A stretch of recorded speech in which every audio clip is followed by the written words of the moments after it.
Was that beautiful? Thank you, choir. Thank you. Thank you so much for blessing us.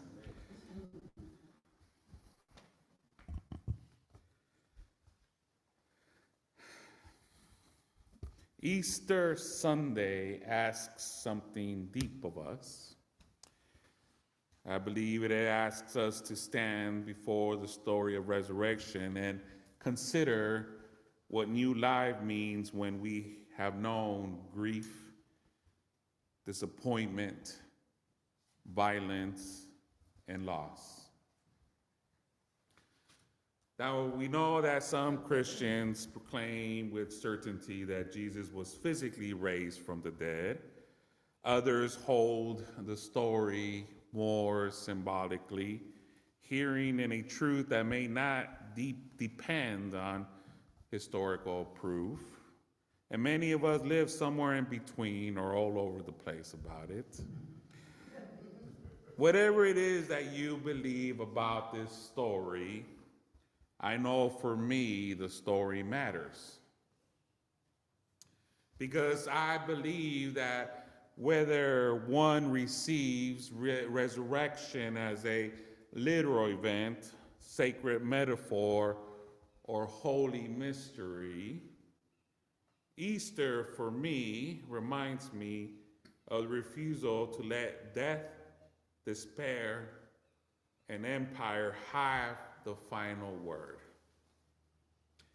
It tells me that love can rise again, that hope can return after devastation,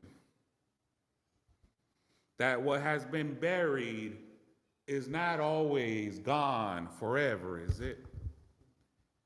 Mary Oliver's morning poem helps us feel this in our bodies. The world is created again each morning, and life keeps returning, even when winter makes that seem impossible. That is why this story has power for me.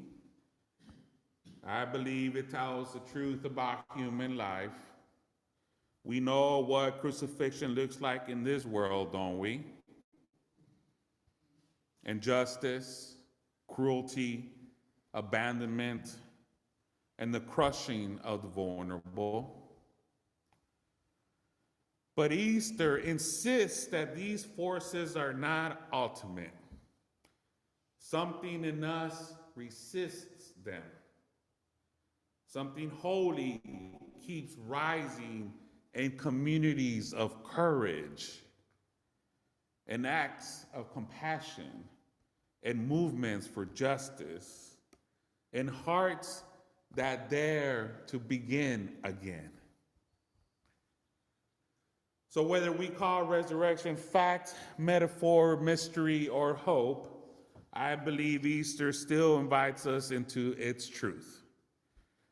So I want to suggest that it invites us to live as though love is stronger than fear, as though justice can rise from suffering, and as though new life is possible even now.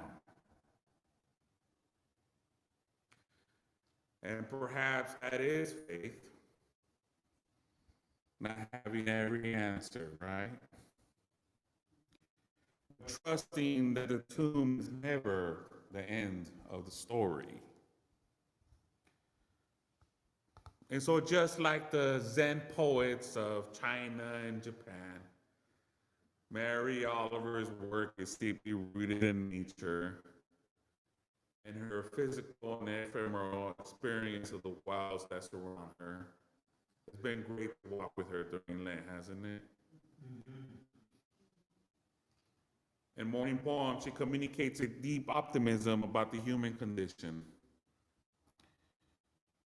That even in the midst of heavy suffering, we can recognize a rightness about our lives, a necessity for the conditions we meet, that each pond with its blazing lilies is a prayer heard and answered. That is why, for me, it is no accident that the resurrection story begins in the early morning. Mark tells us that the women came to the tomb at sunrise carrying spices, carrying grief, carrying love, carrying the heavy reality of death. They are not expecting a miracle. They are simply doing what love does. They show up. They show up. And that is where Easter begins in Mark's gospel, not with trumpets. There's no explanation, not with everything tied up neatly and clearly, but with women walking toward a tomb in the first light of day. That first light matters. Mary Oliver reminds us that each morning the world is created again. She sees in the waking earth something holy, something tender, something stubbornly alive. Even after darkness, after the pain, after the long cold of winter, the earth still reaches towards life. The ponds blaze with lilies. The branches hold leaves again, and the world somehow begins again. That is a deep mystery of Easter for me this year. Because resurrection does not erase the trauma of Friday by any means. The cross still happened, didn't it? The grief we know is very real. The fear is still present, but the tomb is empty. The stone is rolled away. And in the middle of their mourning, the women are met by the shocking news that Jesus is not there. He has been raised. You see, Mark's ending is so honest because it does not pretend resurrection is also easy to absorb, right? The women flee, trembling and astonished. They are afraid.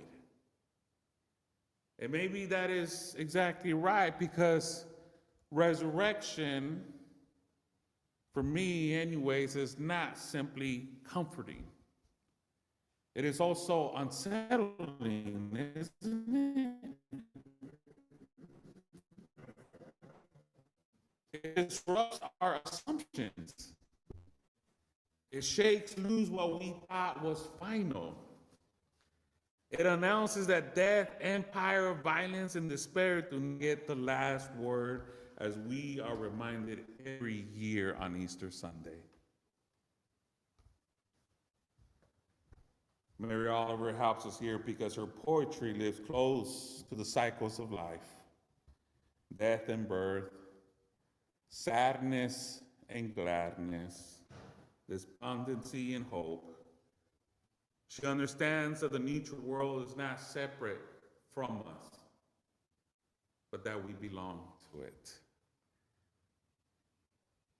We are part of these rhythms. We know what it is to live through winters of the soul.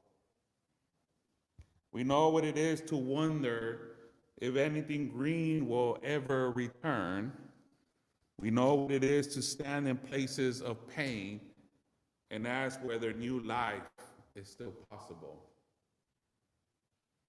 Am I alone in this? And the Easter answer, yes, even here it is possible. Not by denying suffering by any means. Not by rushing past grief, but by revealing that God is already at work in the very places we thought were sealed shut. The women expected a tomb. Instead, they encountered a possibility. They expected to tend to death. Instead, they were sent back towards life. That is the strange beauty of this morning faith for me. Resurrection often meets me personally because I am ready for it. It meets me while I'm still carrying spices, while my heart is still heavy, while I'm still asking who will roll away the stone for us. And somehow before I can solve it, before I can explain it, the stone has already been moved. That is grace, isn't it?